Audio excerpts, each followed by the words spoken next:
हर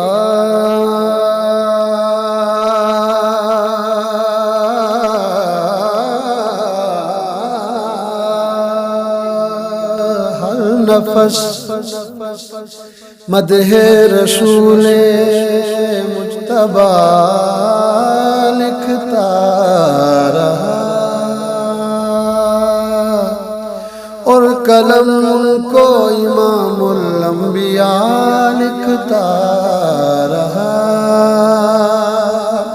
कितना मुश्किल था सनाए अंबिया में एक लफ्ज़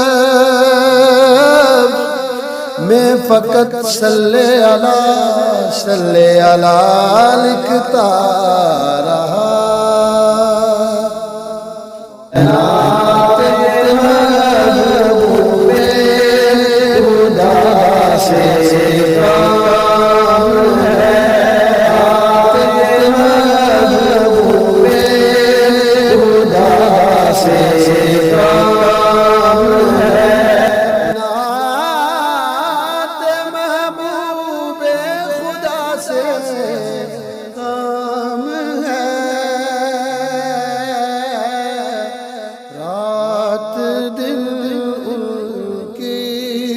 सना से काम है।